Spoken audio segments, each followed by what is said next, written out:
Good evening. I'm Nicholas Paul Breisowitz, Director of Development here at the Long Now Foundation, and as always, I want to thank you for joining us tonight. By a quick show of applause, how many of you out there tonight are stainless steel card-carrying members of the Long Now Foundation? That's incredible. Our membership program is about to clear 10,000 members across more than 60 countries. And that membership really has become the foundation of our foundation. Your regular support is a significant fraction of our overall operating budget every single year, and it allows us to do what we do. So in a very real way, we couldn't do that without you, so thank you. The other significant fraction of our operating budget comes from our annual fundraising campaign at the end of every single year. Like many nonprofit organizations, the Long Now Foundation raises an astounding percentage of our operating budget between now and the end of the year. And this regular seasonality means that for 10 months out of the year, we get to do a lot of giving. We get to give away ideas and conversations and content and public space. And for 2 months out of the year, we get to ask you to help us do more of that. So this year, if you're interested and if you're able to help us do more long-term thinking in the world, I'd like to invite you to either make a special tax-deductible donation or upgrade your membership level or claim one of those bottles of exclusive spirits in the ceiling at the interval. Or if you'd like, you can also reserve one of these. Some of you may have seen this object before, but this is the equation of time cam. And it's a vital component of the 10,000-year clock. This unique shape is a physical instantiation of a math equation that accounts for the dynamic motion of our home planet across the next 10 millennia. You can almost think of it as the heart of the clock. And a few years ago, we manufactured a limited edition of these, and as part of our annual fundraising campaign today, I'm excited to announce that we've just launched a brand new custom machined edition of the equation of time cam that was manufactured in the exact same clock shop that did a lot of the clock parts. And so if you want to learn more about this piece, you can visit longnow.org/artifacts, check out this and some of our other artifacts. And of course, you didn't come here tonight to hear me talk about fundraising campaigns and clock parts. So without any further ado, I'd like to introduce our long short.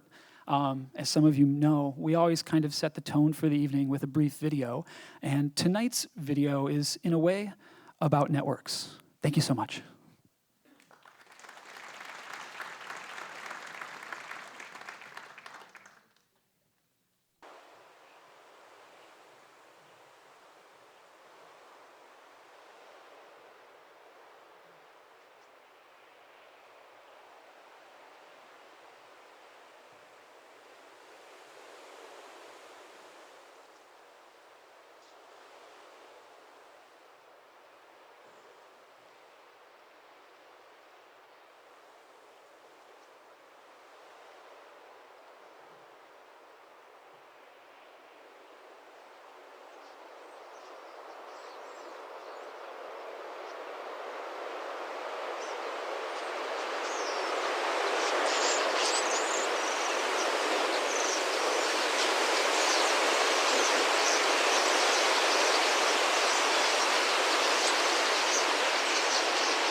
That's, hi, I'm Stuart Brand from Long Now.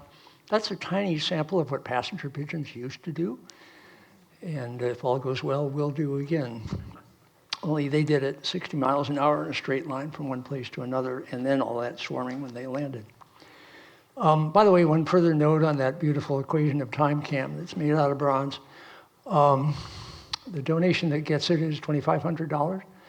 And since the unit cost on those beautifully crafted things is about $900, it's a pretty good deal.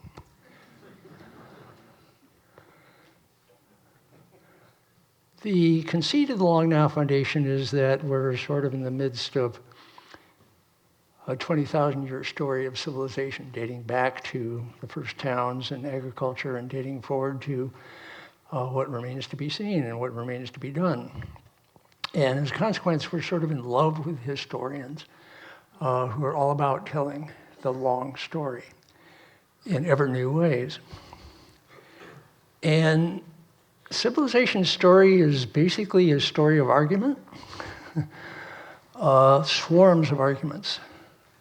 And these arguments get played out in terms often of power. There's an argument about economic power, there's arguments about political power, arguments about military power.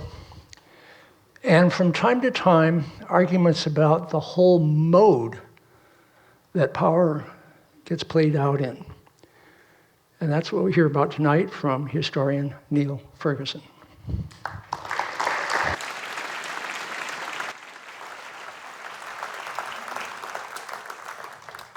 Thank you very much indeed, Stuart. It's a great pleasure to be here tonight. Thank you for braving the air to join us. You may have heard it announced today that the annual White House Correspondents' Dinner will no longer feature a comedian, but a historian, which made me think that perhaps history was the new comedy. I do not intend to give you stand-up tonight. Let me disillusion you. What I want to do is talk about networks and power. I'll be talking quite a bit about what's in my most recent book, The Square and the Tower. But I'll also be trying to go a little further than I did in that book, thinking about what we need to do if we are to manage what has been created, the extraordinary giant online social networks made in Northern California in our time. The Long Now, I guess, is an attempt to situate the present. And I have always admired what Stuart and his colleagues have done in helping us to understand our position in a continuum of human history over thousands of years. But the corollary of the long now is the short then. And the short then is a phrase that hit me as I was hurtling up 280 this evening. What I want to convey to you is how near the past is and how relevant it is to the problems that we confront today. And that some of the things that we know about events 500 years ago can illuminate our long now. If you want to get a handle on that relationship between networks and hierarchies that's central to the square and the tower, go to Siena, one of the most beautiful towns in all of Italy, and look at the extraordinary juxtaposition in the center of Siena of the Piazza del Campo, the square, one of the most beautiful squares in all of Italy, and the Torre del Mangia, which casts a long shadow over it. The square is where the people of Siena network. It's where they hang out, chat, informally exchange, whether in a marketplace or even in a horse race between the local districts. The tower was part of the Palazzo Pubblico, where the government of the Republic of Siena was located. And one of the ideas I want to convey to you tonight is that we today also live our lives partly in a square, partly in the realm of social networks, but also partly in the realm of hierarchies. I'm a kind of networks person. I've always hated hierarchies. I would have been terrible in the military.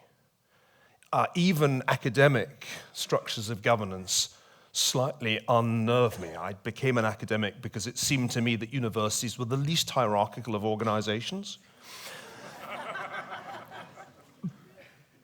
And so I kind of naturally prefer to be in the horizontal realm of the town square. But I can't escape the hierarchies of universities and of governments.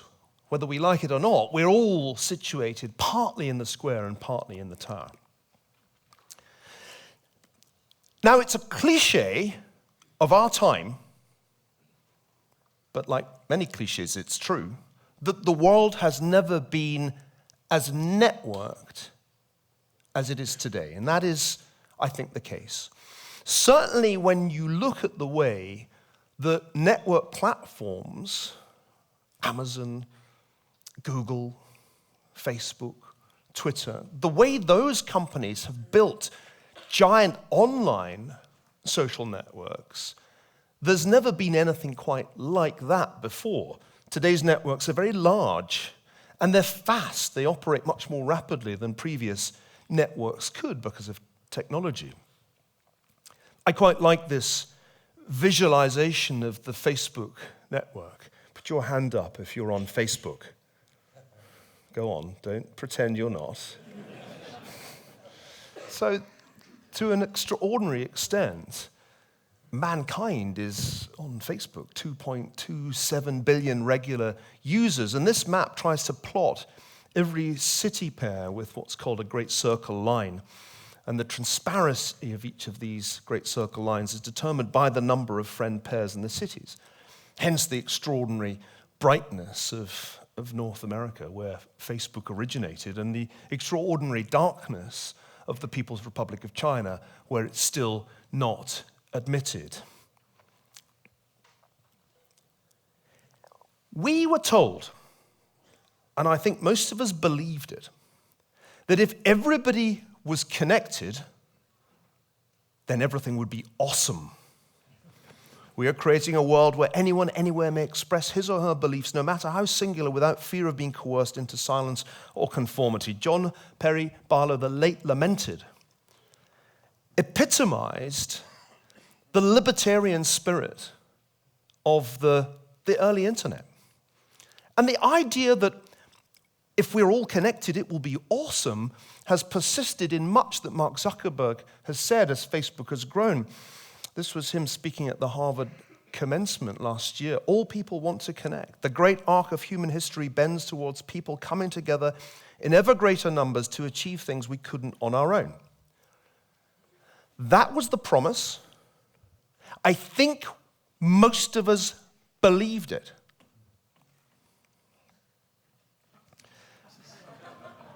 And then came 2016, the annus horribilis of the liberal internet.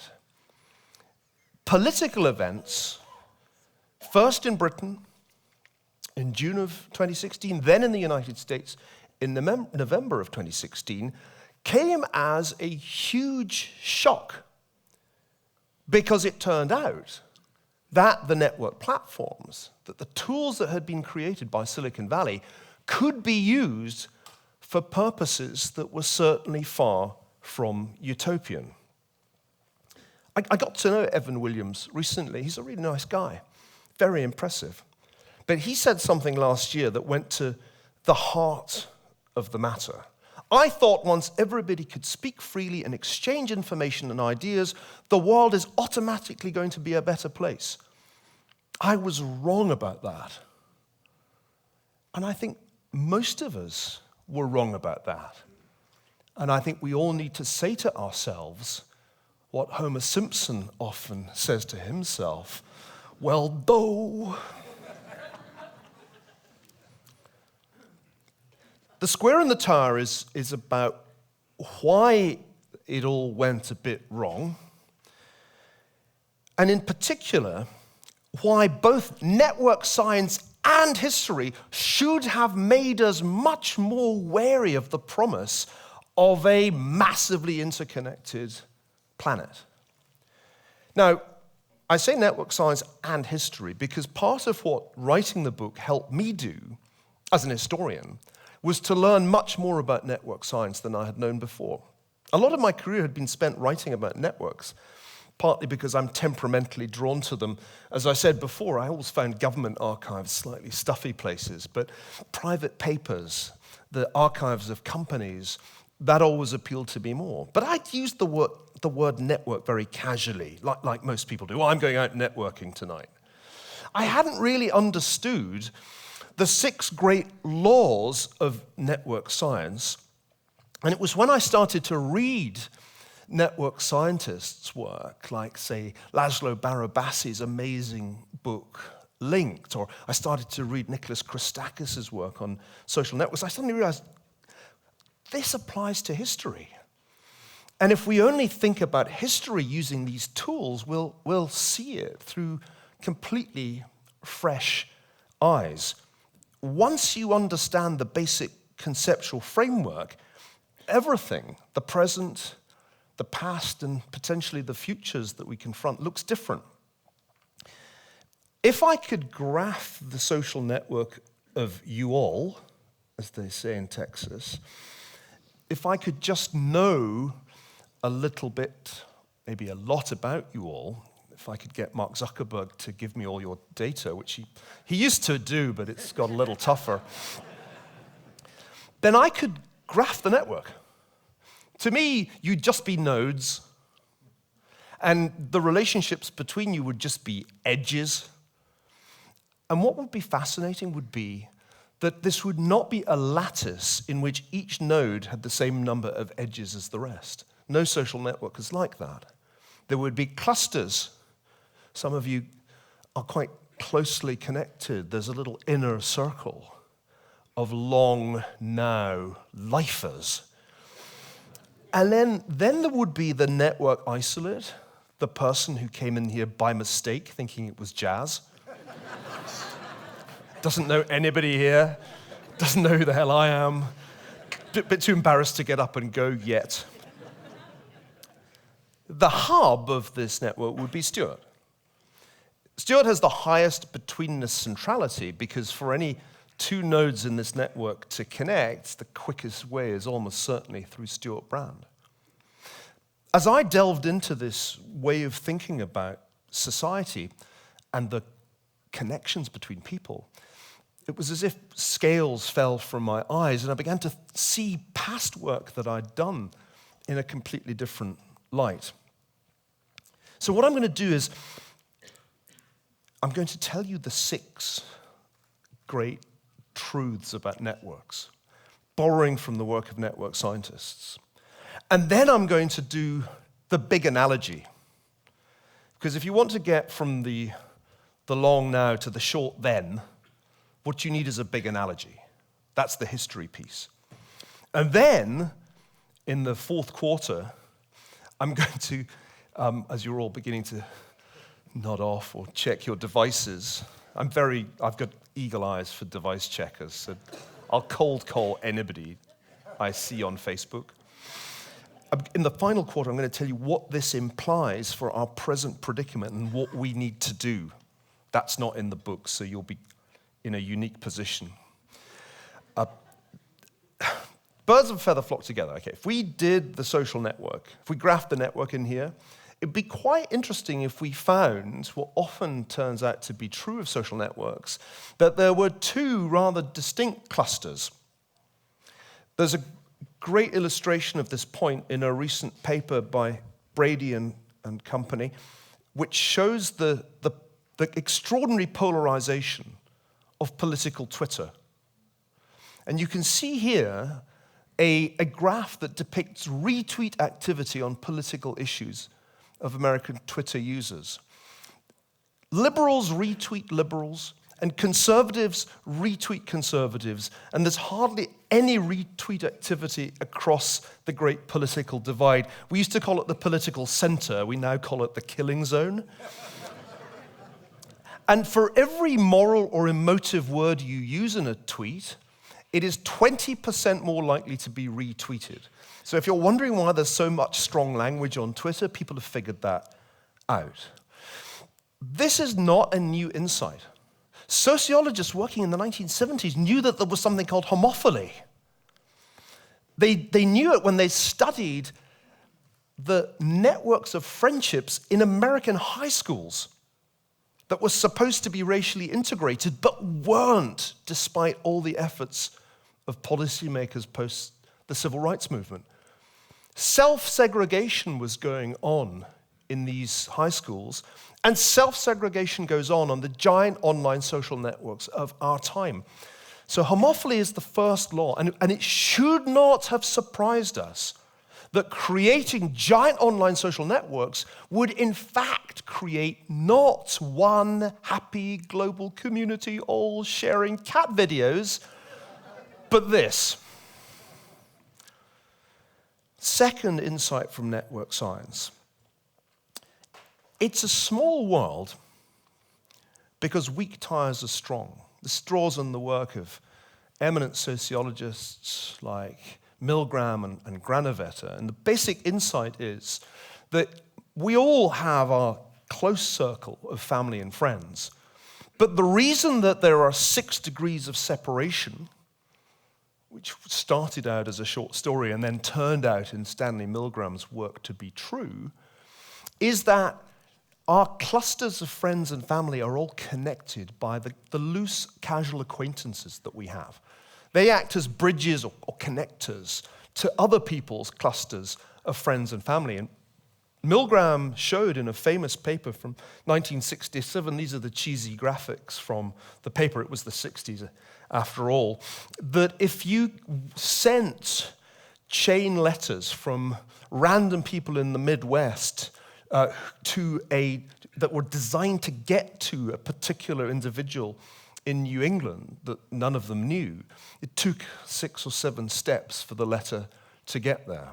This was the first demonstration of the small world principle, that there are roughly 6 degrees of separation between any 2 randomly selected human beings. The third insight from network science is that stuff goes viral not just because of its content. I know. You think that something goes viral, the cat video that goes viral because it's a cool video. But it's not just that. It's not just the inherent content that matters. It is the structure of the network that the cat video attacks that matters. This is true in the study of epidemic disease, and it's true in the study of cultural memes. So that's the third key point to bear in mind. Network structure determines a lot. If you attack the network at the right point, if we give the meme to Stuart of the awesome cat video, it is much more likely to go viral than if we give it to the jazz fan who's too polite to leave. It's all about where you enter the network and what the network structure is like. If there is a node with high betweenness centrality, that's crucial to why things go viral. Fourth point, this is my attempt to distill all of network science into 6 things I could remember in talks. Networks never sleep. Networks are complex adaptive systems with emergent properties and phase transitions. And that's why the bird video at the beginning was so great, because that's a perfect illustration of what we mean by emergent properties, what we mean by a complex system. If only human beings were as good at networking as birds. But we're always colliding into one another. If it were human beings flying around up there above that field, after 10 minutes they would have formed 2 hostile clusters of conservative and liberal birds and have been flying at one another. So this is another important point to remember. There are lots of network graphs in this talk and in my book, but they're just snapshots of things that are constantly in flux And because they are truly complex adaptive systems, they don't behave in predictable ways. Weird stuff can happen. A network can go from being highly distributed and decentralized to being highly centralized in a matter of days. Example, the great revolutions of modern times. As I try to show in the book, the Bolshevik Revolution looked like a massive distributed network sweeping across the Russian Empire with minimal coordination. Lenin's message just went viral. But within a few years of the Bolshevik seizure of power, the Bolshevik network had gone from being decentralized to being highly centralized. A dictatorship of the proletariat, in fact, a dictatorship by the party elite. Talking of Bolsheviks, and I just made that segue up completely on the spur of the moment. One of the best examples of the attack syndrome, the fact that networks attack networks, was the attack by the Soviet communist regime on the elite intellectual networks of my country of origin, the United Kingdom. This is one of my favorite stories in the book. By the way, the book is full of stories. It's actually designed to be read by people with attention deficit disorder. I divided it up into 60 short chapters, and you don't need to read them all, or even read them in the right order. It's designed for people who keep checking their email. This is one of my favorite of the stories. It's the story of the Cambridge spies. The biggest success to date, including recent events, of Russian espionage. What did they do? They hacked an elite network, the apostles, the most elite of all the intellectual societies at the very pinnacle of Cambridge University's social life, the cleverest of the clever, the self-perpetuating elite that still exists today. And the apostles were hacked by a Soviet operative named Arnold Deutsch, who managed to recruit 3 of its members to the Communist Party, knowing that as members of the apostles, they would be highly likely to attain high positions in the British establishment, which they did, including high positions in British military intelligence. Networks attack networks. And it takes a network to defeat a network. A line I got from General Stanley McChrystal's book about his time in Iraq. I'm saving the 6th law of networks for just a little bit later. But now, the big analogy. And this is my favorite part, because this is the history part. So what is it like? That's the question you should always be asking about the present. What the hell is this like? And every day, in every edition of the New York Times, somebody will tell you that it's the 1930s. And then in the Washington Post, somebody will tell you that it's the 1970s. But I'm here to tell you that all these analogies with the mid-20th century are of no use at all. Because the structure of the public sphere has been changed so much by the internet that it's nothing like the mid-20th century, our time. Our time most closely resembles the period after the late 15th century, when the printing press, oh, you'll laugh, sir. That's what I like to hear, incredulity.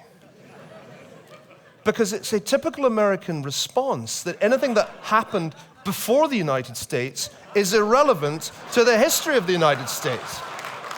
You're wrong. You're so wrong. Let me show you how wrong you are. Nothing has happened like the impact of the personal computer and the internet since the advent of the printing press. And here's the proof. If you look at the impact of these two technologies, and there's a wonderful paper by a guy named Dittmar in London who does this, it's incredibly similar. The effect of the technological innovation is drastically to reduce the cost of producing content and drastically to increase the volume of content. These two graphs are the same. One for the printed book, the other for the personal computer. What's the difference? The time scale. History today happens 10 times faster than it did at the time of the printing press. But that's the only significant difference, except for one more I'll come to. So the better analogy for thinking about our time is not the 1930s. It's not Watergate. That's all very interesting, but we live in a different time. We live at a time of massive technological disruption of the public sphere, and most of us underestimate it, especially those of us who cling to old ways of getting information like newspapers made of paper. We underestimate the extent to which our time is a time of communications revolution as dramatic as the time of the Reformation. Oh, yes. This is a scary analogy. It is not a funny analogy, sir. It is a bloody terrifying analogy, because when they introduced the printing press into Europe, everything was going to be awesome. Martin Luther, for it was he, just 501 years ago said, if everybody can read the Bible on a printed version of the text in their own language, everything will be awesome. He didn't quite use that word. What he actually said was, we'll achieve the priesthood of all believers the Bible speaks of. Not quite what happened. What happened was that, Martin Luther's sermons were rapidly spread throughout all of Europe thanks to rapid production by printing presses. But so were books like the Malleus Maleficarum, which argued that witches live amongst us and have to be burnt at the stake. That book, the Malleus Maleficarum, the Hammer of Wickedness, was one of the best sellers of the 16th and 17th century. That's a good example of fake news. And it's a good example of something going viral that is a good deal more harmful than a cat video. You know how it is that people are always wanting to tear down statues these days? Have you noticed that? And rename things? Iconoclasm is a typical product of a disruption of the public sphere. Suddenly we must efface the icons of the previous era. That happened in the period of the Reformation too, as in this illustration of a church getting a full Protestant makeover in Antwerp in 1566. Polarization in the 16th and 17th century escalated rapidly from verbal violence, you're a heretic, no, you're a heretic, no, you are a heretic, into actual violence. The threshold between verbal violence and actual violence is a very fragile fence. And they crossed it. And they spent 130 years crossing it. The wars of religion that persisted from the peasants' revolt that followed Luther's Reformation all the way to the end of the 30 Years' War in 1648. I sometimes think we're living through a secular Reformation. It's not religion, but political ideology. But it takes a similar form. There's a whole range of different things that we now categorize as hate speech. Well, in the 16th and 17th century, you didn't say hate speech, you said blasphemy. What we are experiencing, though it hasn't yet escalated to the levels of religious warfare, could. Because there's no obvious reason why the polarization process that I've described to you should stop.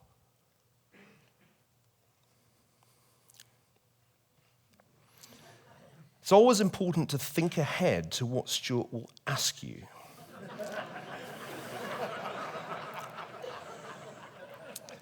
So, obviously, there are all kinds of differences between my short then and the long now. One of them I've mentioned already. Everything happens 10 times faster today. That's good news, They had 130 years of religious conflict. We should get it down to 13. They had the 30 Years' War. It'll only be 3 for us. There's another. So here's a really interesting thought that I had writing the book. After the printing press was invented, amazingly, it stayed a distributed network. And people didn't sell ads on most of what was printed. Very few ads on Luther's sermons you'll find. And that's the big difference between then and now. We thought that the internet was going to remain a decentralized thing. Tim Berners-Lee's vision of the World Wide Web was just like the birds flying around. Nobody's in charge. Everybody's just flying together. Woohoo!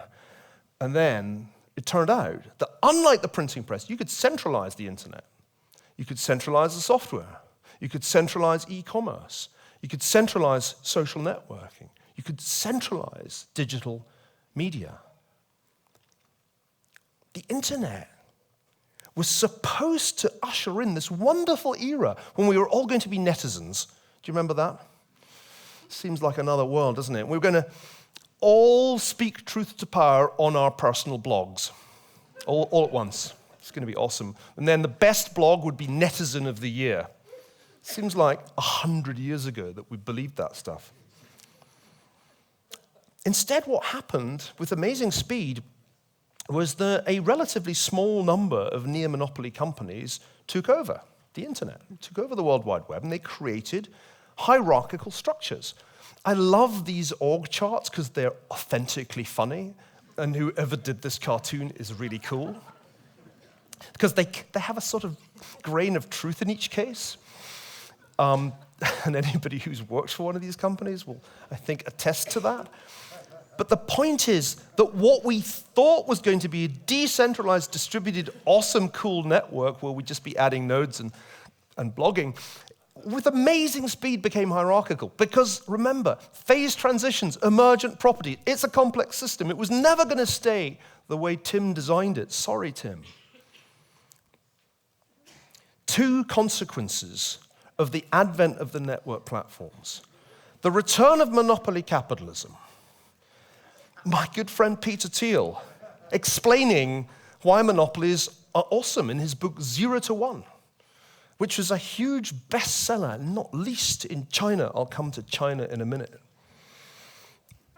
Scott Galloway's 4 horsemen of the apocalypse, each one controlling one of your vital organs. Google is your brain.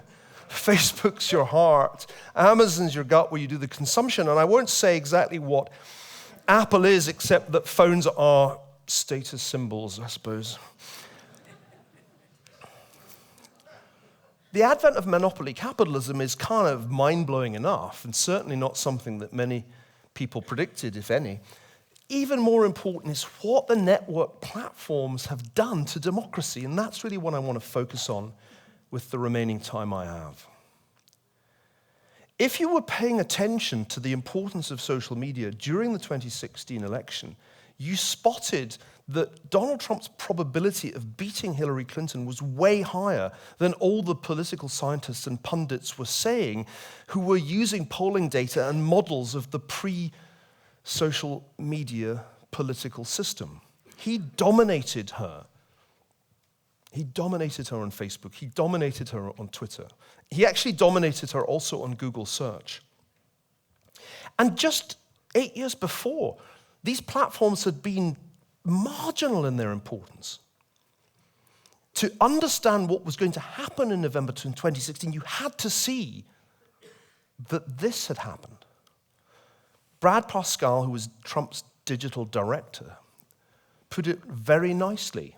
These social platforms are all invented by very liberal people on the West and East Coast, and we figure out how to use it to push conservative values. I don't think they thought that would ever happen. The Economist nearly got it right, social media's threat to democracy. No, there's nothing undemocratic about populists winning elections. The real threat was to liberalism. The real threat was, to be precise, the political middle ground. That was the thing that was threatened.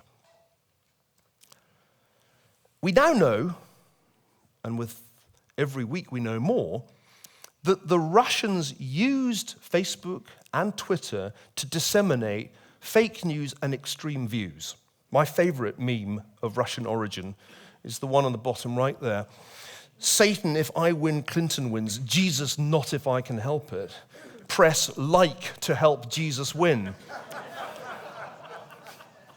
I gotta hand it to Ivan in St. Petersburg. That is pretty smart shit.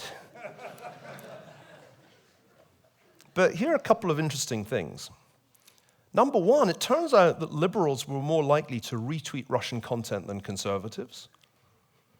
I guess this was, can you believe the crap these conservatives say? And the other thing is that Russian content was probably around 1% of all the political content on social media during the 2016 election campaign. That's not a lot. Most of the content was homegrown. Now, you can take your choice, depending on how you like to think about the historical process. In a very close election, everything can be regarded as the critical variable, from the weather to the Russians to the fact that Hillary Clinton didn't go to Wisconsin. But I want to suggest that the most plausible counterfactual for 2016 is that if it had not been for the network platforms, Donald Trump could not have won. If you imagine the election without Facebook, without Twitter, without YouTube, let's not forget, it would have been very hard for the Trump campaign to overcome its financial disadvantage. Facebook advertising is the killer app of modern politics because it's targeted, precision targeted, and cheap. And this is the key insight of 2016. Meanwhile, on the other side of the world, things go very differently. China builds a firewall around its own internet and essentially keeps the US companies out. We laugh and say, that's like trying to nail Jell-O to a wall, as Bill Clinton famously put it. And the Chinese said, watch us nail Jell-O to the wall. Watch us also build the only tech companies in the world that can rival yours, which they proceeded to do. Baidu, Alibaba, Tencent are the only rivals in the world to the big internet companies we sometimes refer to by the acronym FANG. And another amazing thing, not only did the Chinese match Silicon Valley, in some domains they do better than Silicon Valley, like in mobile payments and in processing speed. The next time you're in China, if you haven't been for a while, you'll notice that everybody pays for things with their phones, and they laugh at you when you take out your credit card. That's because they have pulled ahead in fintech. And the ability that the big Chinese tech companies have to process vast numbers of transactions, not only exploiting the scale of the Chinese market, but increasingly expanding abroad into other emerging markets, also gives them an advantage in the artificial intelligence arms race. Unlike here, in China, the square and the tower at least appear to be in harmony. Jack Ma, last year, before he got his marching orders from Xi Jinping, said at a Communist Party conference, the political and legal system of the future is inseparable from big data. Bad guys won't even be able to walk into the square. I got a little kind of cold, shivery feeling in my spine when I read that quotation. First, I thought, excellent, he used the word square. This will help my book. And then I thought, wait, what does he mean by the square? Oh, yeah. In China, there's only one square. This was a coded reference to the way in which AI, big data, can be used to prevent there ever being another 1989 in Tiananmen Square.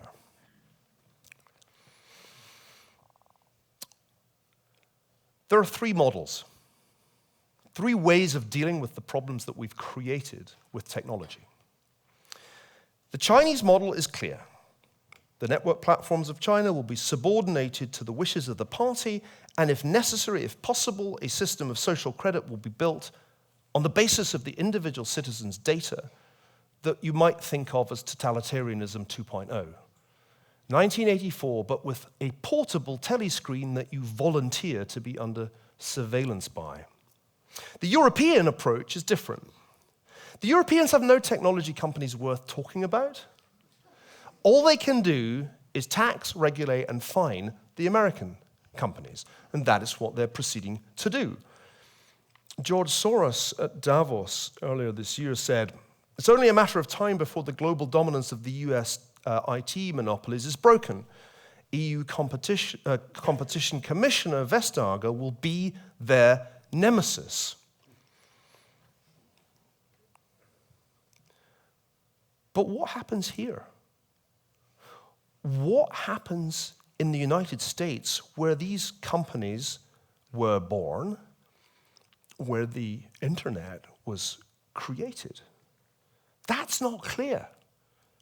All I think I can say with any confidence is that there will be a struggle between the tower and the square. And it began with this little exchange on social media last year, and it is escalating to a remarkable extent this year.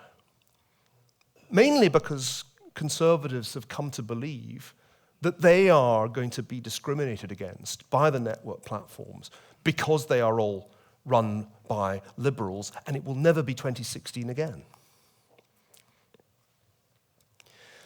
In my conceptual framework, this is the old battle between the square and the tower.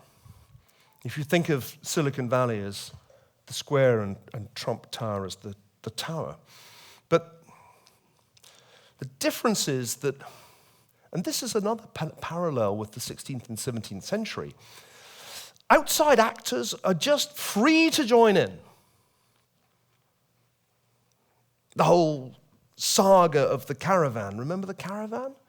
To a remarkable extent, stories about the caravan of would-be illegal immigrants / asylum seekers marching towards the US border intent on deciding the outcome of the midterms, that whole story was generated on Facebook groups which turn out on close inspection to have foreign administrators.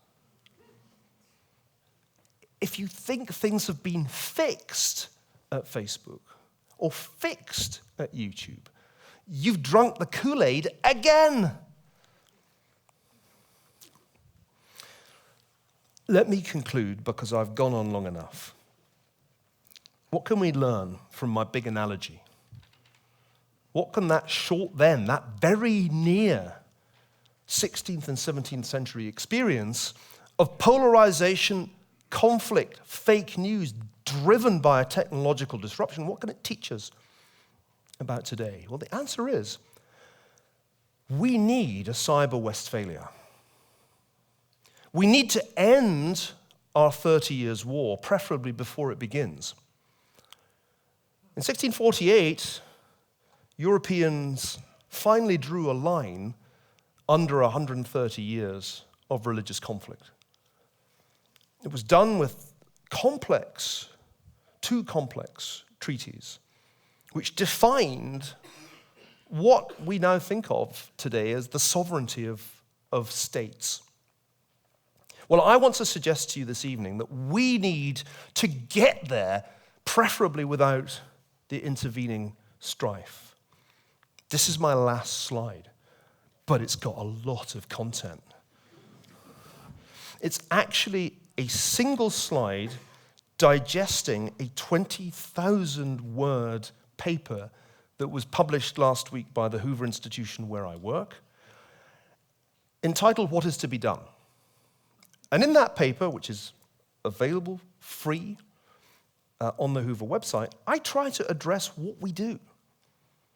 And I go through the 6 ideas that are kind of out there, and I reject 2.5 of them. I don't think it makes any difference whether there is net neutrality or not. That's just about the balance of power and profit between internet service providers and network platforms. It doesn't change a thing. I don't think that antitrust legislation can be resuscitated, as Tim Wu and others believe, and that these companies can be broken up.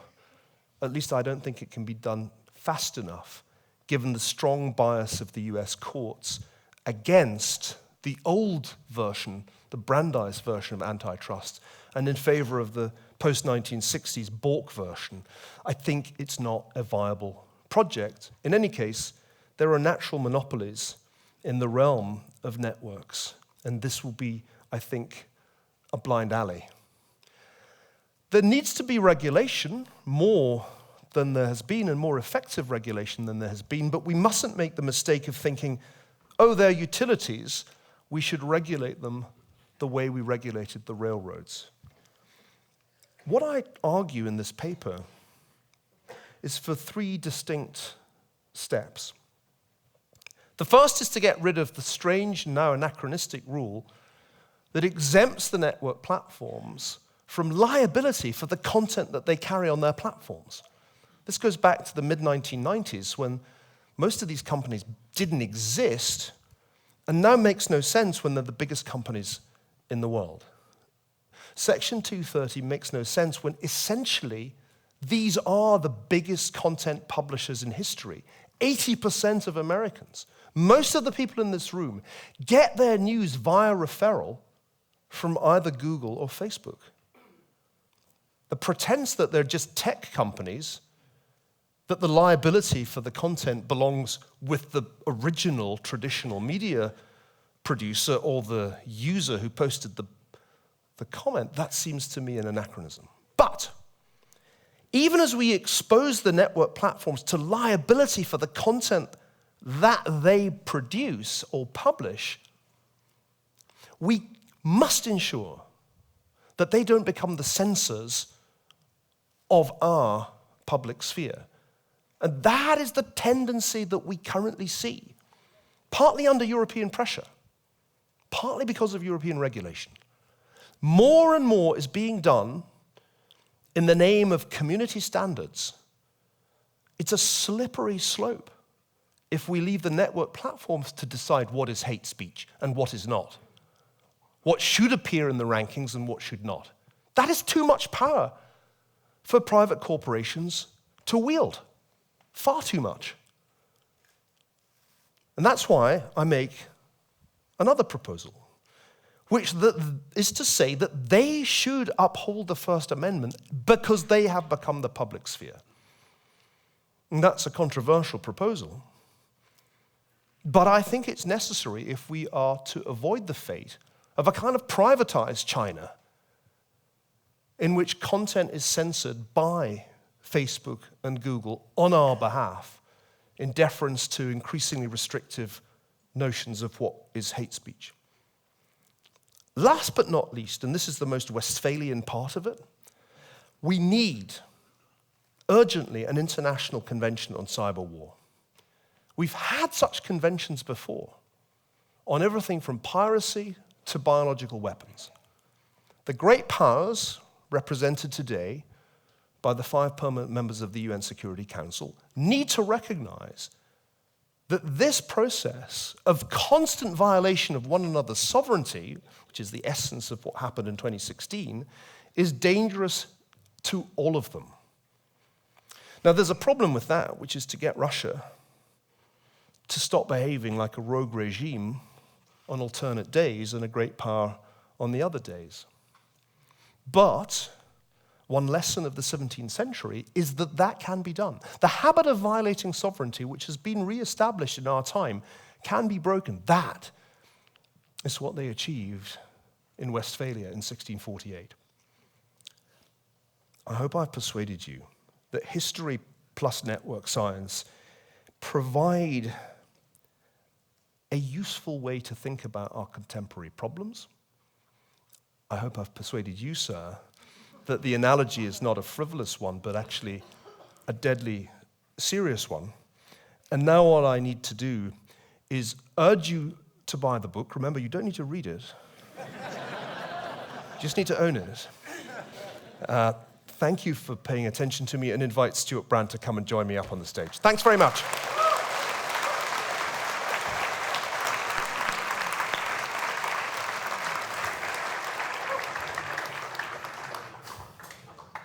He's got a lot of questions in his hand. It's quite worrying. That's another form of applause when you get lots of questions. Sometimes we don't. Kevin Kelly, who manages the questions, managed to put his on top. That's his privilege. It's a hierarchy, really. It looks like a network. He's asking if the internet founders, who are probably most of them still alive, had known history, had studied with you, how should the internet, social media have been created differently in the 90s? It's a great question. Here's a counterfactual, basically, as policy. And I remember a lot of the people who did that were studying what happened when the printing press came along. And we're very excited about it and a little bit worried about it, but not worried enough from what you're saying. I think if you look back on the way the printing press developed, there was a for-profit wing that ultimately did finance itself by selling ads, and it evolved into newspapers and magazines. But that was only a fraction of all the printed content that was out there. Most printed content was accessible free through things called libraries. And libraries were non-profit. Did they come along right early? Absolutely. Well, Public they'd already libraries? existed. They'd already existed. Public libraries gradually began to spread in the Protestant realms because, remember, Protestantism insisted on literacy. A country like mine, Scotland, went from very low literacy to very high literacy because of the Reformation. Schools had libraries. Books were regarded as a public good. And this meant that most printed content was not provided by profit-making institutions. It was essentially free and, crucially, catalogued in increasingly effective, and I'll call them objective ways. Anybody who spent time in one of the great libraries of the world, say the Cambridge University Library, knows that the books are sorted in such a way that you find the book that you're after, and next to it are books on similar topics. This is an incredibly valuable thing if you're doing serious research. Google is not like that. You may think Google is like that, but you're wrong, because that is not how search works. So I think when we look back on the evolution of the internet, the fatal mistake was to have too much for profit and not enough, well, call it Wikipedia, not enough that was non-profit. Under the printing press, by maintaining a very large non-profit sector, the network remained distributed. That was probably the original sin of the internet, to allow the sale of ads to be the driver of revenue for increasingly powerful corporations. I'll say one more thing because it's a great question. If you look back on the events that led from the foundation of Amazon to the dominance of the network platforms in our time, it was a kind of slow burn.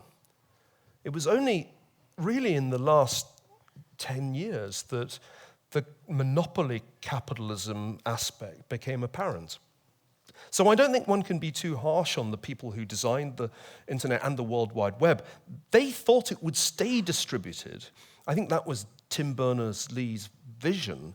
The printing press had stayed distributed. Even the most powerful newspaper barons like William Randolph Hearst did not get anywhere close to the market shares of Facebook and Google today. It's very surprising that we got to this place. And I don't think we can blame ourselves for not predicting it. So you study economics a lot, and you did a book, The Ascent of Money. What's your sense of why, unlike with books, this kind of very quick, very powerful sort of re-centralization happened? What's the economic driver of that? Well, there are two answers to that question. One's just the classic one, that scale works. I mean, Reid Hoffman has his new book out, Masters of Scale, Blitz Scaling, I think the book is called. And what that shows is that the same old thing is true of internet companies as was true of motor companies. You know, there are increasing returns to scale. But the other thing, which is really powerful here, is quite separate and has to do with the nature of network platforms, the economics of two-sided markets.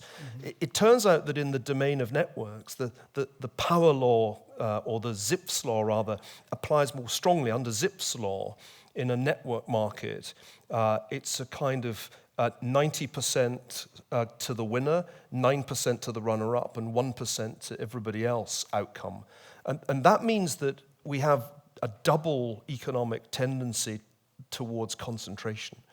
Again, that wasn't, I think, well understood, and it's only recently that economists have begun to see the peculiar quality of these so-called two-sided markets, where a company like Facebook acts as a platform in which consumers can connect with sellers.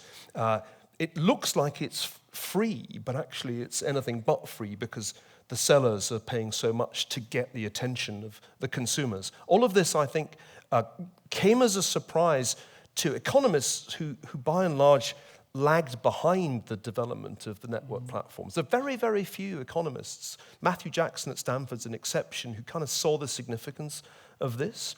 And then, of course, you had the problem that I referred to earlier, the problem of the way that antitrust law had evolved in the United States. The test was just, is the consumer harmed? That was the Robert Bork test.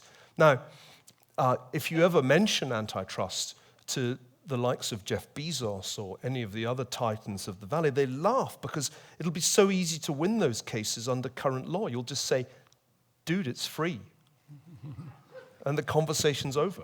So I think for that reason, there was never going to be much pushback, even as these firms developed really very, very dominant positions in different parts of the market. I mean, Amazon has a total monopoly on audiobooks at the moment. I mean, it has basically complete control of an increasingly popular market. I mean, I bet, hands up if you listen to books rather than read them, right? Yeah. That's a complete monopoly. And we actually don't have the legal tools to stop that at the moment. And I think it'll be really hard to change. Tim Wu's got this new book out, which is essentially, let's get back to antitrust, and it's a trendy thing, you know, there's a sort of hipster antitrust movement. You have to grow a goatee beard to belong to it and wear a beret and live in Portland. But it's going to be so hard to achieve that, given the way the courts are set up. And that's one reason that I kind of don't see antitrust as the way to go. Well, there's another thing that drove scale, I think, exponentially, is the one that the people who were making all of that were quoting to each other was Metcalfe's law, that the power of the net goes up as basically the square of the number of the nodes in the exactly. net. And so Jeff came along and said, we're going to lose money for a long time because our whole function is get big fast, and the get big fast thing took off. And then what it seems like, and China may be the interesting counterexample, is these things scaled up so fast and so far. And so the 2.27 billion Facebook users, Mark is not going to know what every one of them is up to, not even remotely. Well, and he's complaining about the size of his company. He doesn't know everything going on in the 10,000 people working for Facebook. So scale has this sort of built-in obscurity, apparently, and yet you're saying that China isn't facing that problem. Well, I think they probably are more than they would like to admit, in the sense that when you spend time in China, and I'm a visiting professor at Tsinghua. I actually do most of my teaching there because they don't really like me teaching at Stanford. So I go to China. And there, what's striking is that one can say very frank things that are quite critical of the regime on WeChat. At the time, last time I was there was a lot of negative meme circulation with respect to Xi Jinping's appearance at a military exercise in Russia. So the idea that they have the whole thing locked down, the allusion I made to 1984, may be a bit misleading. What they can do is they can have surveillance over what people are doing, how they're spending, and what they're saying. And that is a power that none of the 20th century totalitarians had. Can they, from that surveillance, maintain their power indefinitely? That's another question. And I think history would lead you to be somewhat skeptical about the proposition that a highly centralized system, rooted in the mid-20th century vision of one-party rule, can coexist with giant online networks in which there is at least the appearance of free speech. I'm somewhat more skeptical about the viability of this regime under these conditions, but it's certainly a different situation from the one that we find ourselves in today, because at least it's clear in China that the square is subordinate to the tower. Whereas here we are in this strange situation of collision, where there is in fact an ongoing and I think escalating conflict between Washington and Silicon Valley, and it's not clear how that is going to turn out. At the moment, there's no question Facebook and Google have enormous power. They dominate the public sphere. And what we've seen in 2016, and I think we've also seen it this year, is that that's not a stable state of affairs for democracy, because they really don't take seriously enough the responsibilities that I believe come with the kind of power they have. Okay, so China is pushing ahead with artificial intelligence very strongly. They're using it for face recognition, among other things. And one imagines a security state like we used to see in Eastern Europe, where there was a large amount of basically citizenry surveilling other parts of Stasi had this huge operation. They were not able to hire robots to watch the citizens of those countries. And places like China or the US or others that come to mind can. And so does this hierarchical potential for very powerful, one-sided surveillance get potentially enhanced to a new kind of level that we haven't seen before. Well, what's clear is that if the surveillance exists, it can, even in a democracy, be used, conceivably used for political ends. Once it exists, even if it's currently in the hands of private sector actors, you should not assume that it can never be nationalized and taken over by the state. That's the first observation. The lesson of the 20th century is that any corporation can be nationalized, that those sorts of political events are far from low probability. Like AT&T was back in the day, in a sense. Well, I'm thinking also of the way in which, even in the recent past, we saw the entire government-sponsored entities that run the housing industry taken into what was politely called conservatorship, but they were basically nationalized during the financial crisis. So I think we need to be wary that we are simultaneously building the tools of the surveillance state in what we still think of as a free society. This is a big risk to run, and nor is it desirable that those powers should remain in the hands of more or less unregulated private actors. I mean, I don't feel better that I'm under the surveillance of Big Zucker than under the surveillance of Big Brother. It's not really a radically different state of affairs. If my privacy's gone, it's gone, and I don't really have any way of knowing when it will be that in time of national emergency, a federal government will simply say, we demand access to the data. The Chinese have it, we're at war, it's a national emergency, and you must comply. One of the lessons of history is that no matter how powerful corporations may appear at their apogee, think Standard Oil as well as AT&T, they can be, with remarkable ease, brought under the control of government, particularly in times of emergency, or simply when the public turns against them, as happened to Standard Oil. So I think that the point I'm really trying to get at in this new paper, which the last slide summarized, is that the status quo in the United States today is not stable. We can't leave things as they are, because the big tech companies have way too much power, and we can't really believe their protestations that they'll behave better in the future. I think that's an extremely important point. There certainly don't seem to me sufficient incentives for them to behave better in the future when their business models are predicated on engagement. They have to show that you're engaged with the content to justify what they charge the advertisers. And you will be engaged by the sensational. I'm afraid even rational people like the ones in this audience will be seduced by the extreme views and the fake news. The business model inherently favors polarization. And I don't see anything that has changed in the last 2 years to alter the incentive for these companies to promote in their recommendation lists that which is sensational. So there are some fundamental things that I don't think have been fixed.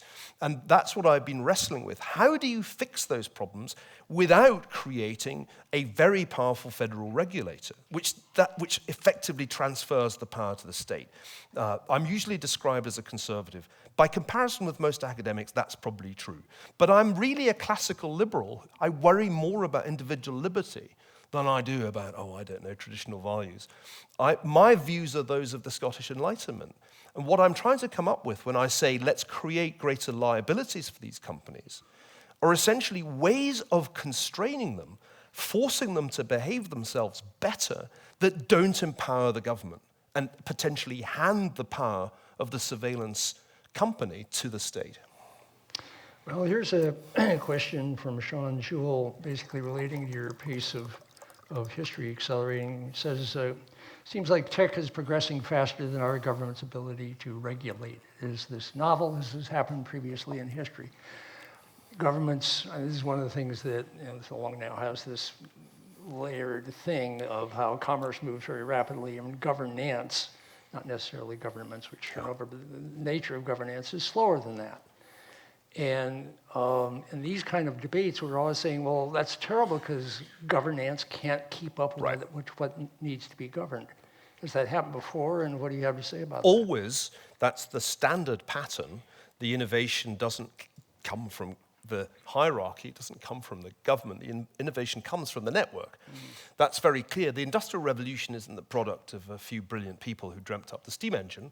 The Industrial Revolution happens because there's a network of people, some academics, some just almost self-taught engineers, who together solve a series of problems that really were first thought of properly in the scientific revolution, but didn't really get thought of technologically until the late 18th century. So the network's creative, but here's a really critical difference. The technologies of the Industrial Revolution that were so important in propelling the world out of what was more or less sustained poverty, by and large produced networks with a hub-and-spoke architecture. Think of railroads. Think of the telegraphs. Think of the steamship companies. So that Industrial Revolution technologies, which were certainly not the creation of the state, lent themselves very readily to state control. As long as you controlled the hub, you controlled the railroad network, you controlled the telegraph system. So in the 19th century, what happens is that private entrepreneurs beginning in the British Isles invent railroads and they invent telegraphs and they start building them. It's entirely done by private enterprise. And within a very short space of time, these technologies are adopted by European governments, and then they're adopted in North America, and they're rolled out, and they're extraordinarily easy to control centrally. The 20th century regimes that we think of as the totalitarian regimes, beginning with the Soviet Union, understood that with hub-and-spoke technology, he who controls the hub controls the network. Stalin literally controlled the central switchboard of the Soviet telephone network, and would routinely, as Steve Kotkin shows in his brilliant biography, tap the phones of other members of the Politburo. So I think the difference in our time is that what happened in the 70s was essentially the Pentagon said, look, we're kind of busy with the Vietnam mess. Could you just kind of do what you want to do out there with what was then ARPANET? There was a moment at which the state basically let go of what was to become the internet. And the innovation happened in a kind of almost a fit of absence of mind by the national security state. It grew very rapidly, and because of the way that it was designed, it was highly decentralized. I actually have a lovely picture on my office wall that caught Eric Schmidt's eye the other day as he was passing it, of the original ARPANET, which has a kind of square shape, and all the different nodes are marked on it, like Stanford and Harvard. And Eric was pointing out where he actually was in the Xerox node. There's one little node down in the bottom right-hand corner that just says Pentagon. It's not in the middle. It's not the center of this kind of hub-and-spoke type architecture. It's just one node in what is a distributed network. So that's different in our time. Here the technologies raced ahead precisely because it was designed to be decentralized. And nobody, I think, expected it not to stay that way. Two questions, one from Alex Pico, one from Kevin Kelly, both basically raising the question of television and where it fits in. Harkening back to 2016, you've done a counterfactual of what if there was no social media. A similar one would be what if there was no Fox News. Right. The process of polarization, let me make it clear, predates Twitter.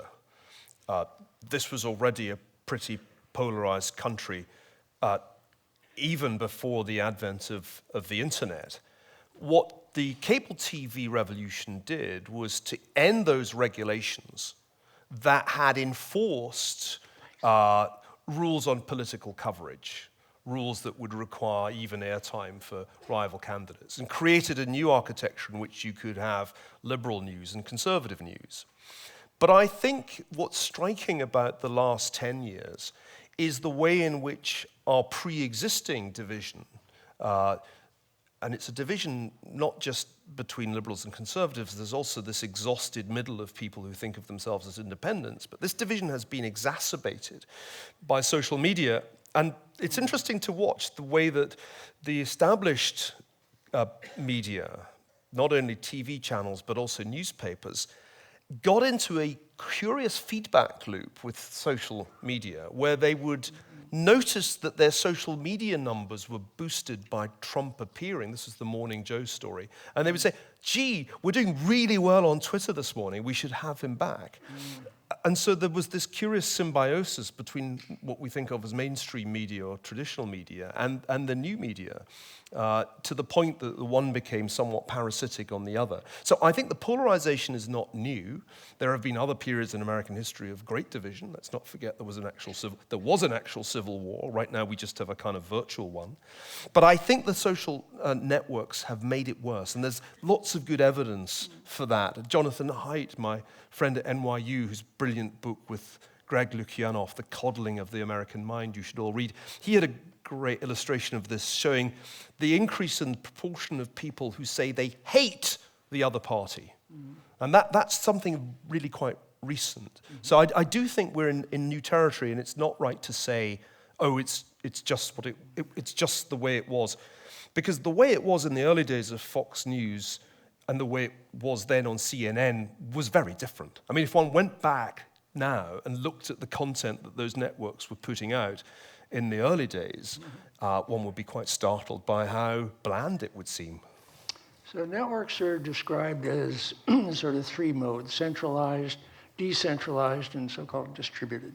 Well, there's basically not so much in the way of hub activity. I was in Prague a couple of weeks ago for a gathering of the Ethereum blockchain crowd at DevCon 4. And there was this groundswell of hopefulness and kind of joy about the process of developing a seriously distributed network that can cut across a lot of things which tend to keep flying into the hierarchical mode. And toward the end of your book, and you did this book about money after all, you would call attention to Bitcoin and smart contracts and blockchain in general. Where do you see that fitting into the story as it comes to pass or doesn't come to pass? Yeah, it's a great question, and to all the Bitcoin holders in the audience and on the platform, it's been a pretty bad time. Down below 6,000 today, ouch. You have some. I do. Nouriel Roubini is gloating as we speak. He's sought to relaunch his career as the prophet of the doom of crypto. I have a less negative view than Nouriel, and I've actually written at greater length on this subject in what will be a new edition of The Ascent of Money, out early next year, with 2 new chapters taking the story up to the present. And one of the last chapter is entitled From the Euro to Ethereum. And the argument that I make there is that there's no question that there will be at least one use case for blockchain, a meaningful use case. It's not clear that it will be money. What we have in Bitcoin, I would think of as an option on digital gold. It might turn out to be something with gold-like qualities that you might, if you had $1 million, want to have 1 or 2 or 3% of your portfolio in. I forget, do you approve of gold, or have you? My view is that if you have $1 million, lucky you. If you have a large amount of money and can afford to have a diversified portfolio, you should. If you're a regular professor, you probably are long real estate, whether you like it or not, because most of your portfolio is that incredibly expensive house that you had to buy near the Stanford campus. So this is a sort of recommendation for the high net worth individuals in the room, not for the regular folk. But if you have a relatively high net worth, let's say north of $1 million, then you might want to have 1 or 2% of it in something like gold, something like Bitcoin, just because it behaves differently from the rest of your portfolio and is unlikely to be wiped out if the stock market crashes. It'll just behave differently. The problem with Bitcoin, and this is a long conversation, I'll try and keep it short, is a couple of things. One, while it might be a cool store of value, remains to be seen, or at least an interesting asset to own, it's definitely not something that you would transact in. It's difficult for transactions. So it's not making the cut as money conventionally understood. The other problem is that even although it was designed to be decentralized, it's funny how the mining got concentrated super fast and in China. That definitely wasn't part of the plan, and it's an illustration of how the best laid schemes of distributed network designers often go agley, as the Scots put it. How does the Chinese government treat the ownership of Bitcoin in China? Well, the interesting thing about the Chinese government strategy is that it wants simultaneously to prevent Bitcoin being held by Chinese citizens, but control the network via mining. And that's not a particularly enticing prospect, given that if you have more than 50% of the mining, then you potentially control the whole blockchain and you can alter it. So here's the way I'm thinking about it now. It's not dead, but it's vulnerable, and it's especially vulnerable to state-mandated digital currency. Here I agree with something that Nouriel Roubini just published. It's what I say actually in The Square and the Tower, that the Chinese are most likely to create bit yuan at some point. They're experimenting with blockchain-based currencies just to see if they can make it work. But they certainly aren't going to make a non-state-controlled digital currency legal tender in China. So the use case for blockchain probably isn't money. It may very well be that there are uses for blockchain. I know there are some people in the audience who take a different view, but there may be uses when it comes to the storage of data in forms that don't require high frequency of change. Title deeds is the case that most often gets cited. But I guess the story of the crypto experiment really is a chapter in financial history that illustrates a point you made earlier, Stuart, the way in which innovation runs ahead of regulation. A lot of terrible analogies were drawn last year with the tulip mania. You may remember that anybody who didn't understand Bitcoin would say, oh, it's tulip mania, because it saved trying to understand it. But it's not remotely like tulip mania.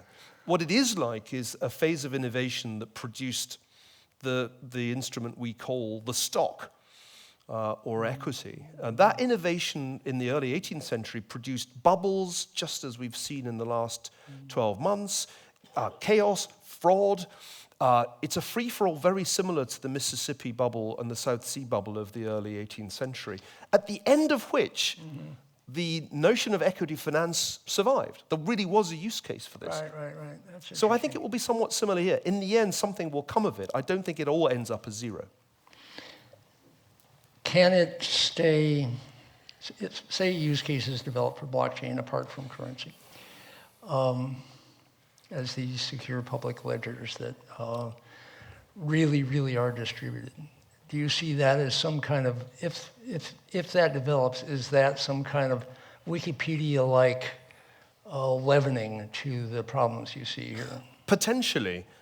One of the most interesting writers on this subject lives in in this town, Sam Lesson, whose essays for the Information I've found very illuminating. And I think he's one of those blockchain believers who's attracted by the technology because it has libertarian implications, decentralized and not controlled by the state.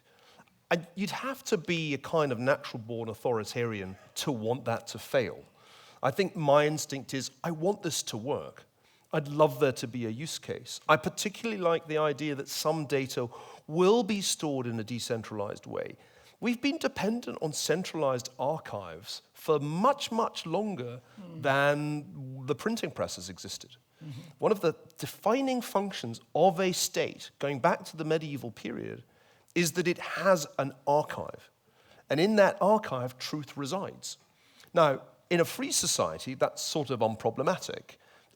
We don't really think twice about the fact that there are these things called the National Archives in Washington where you can go and do historical research. As an historian, I depend on those archives and frequently use them. But you can't, as an historian, ignore the fact that very often the state's central control of information is abused. The archives get weeded.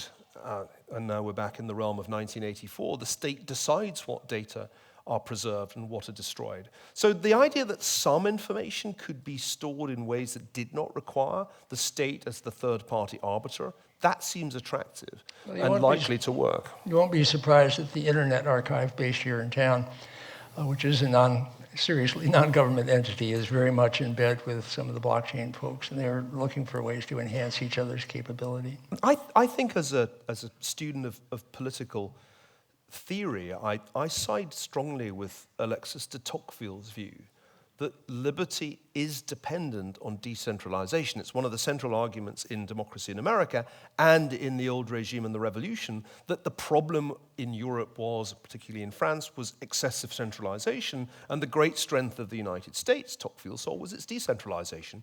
Well, lo and behold, we've ended up being pretty centralized. And I think we need to think of technological ways, but also of good old-fashioned political ways to be more decentralized. That should be a kind of goal that liberals and conservatives can agree on. We should be a little bit more like Switzerland in our governance and a little less like France.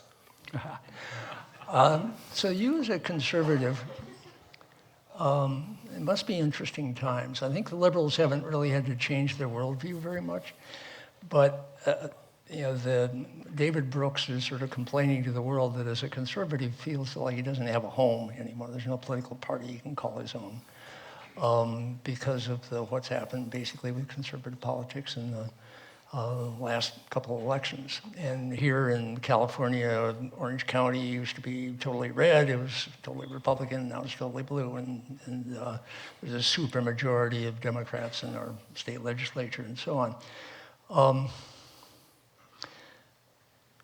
Are these interesting times for you as a conservative? There's definitely a ruder way of asking that question. Of course. Are you or have you ever been a defender of Donald Trump? That'll be the question asked in the great investigative inquiries held after Donald Trump's departure from the White House. I mean, I think, as I said, I don't really see myself as a conservative. I'm a classical liberal. I'm rooted in the teachings of the late 18th century Enlightenment thinkers. And the good news is that late 18th century ideas turn out to work quite well. And did those come out of literacy? Did that come out of the printing press? Oh, absolutely. I mean, after the Reformation? The reason the Enlightenment happens in those places where it happens is that they'd had the Reformation. The thing about the Reformation is it has this unintended consequence. You teach people to read so that they can read the Bible, and then they can read anything. It's the great unintended consequence of the 16th century. And in Scotland, which in the initial phase of the Reformation is basically like Afghanistan under the Taliban. I mean, you have this sort of ultra-Calvinist regime in the south of Scotland and warring tribes in the north. It's a complete Afghanistan situation.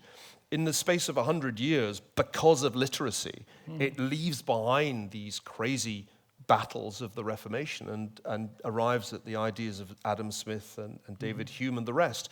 So that's a kind of reason for optimism. And the ideas of the Enlightenment spread through a network. I talk about this in the book. The Enlightenment was a network.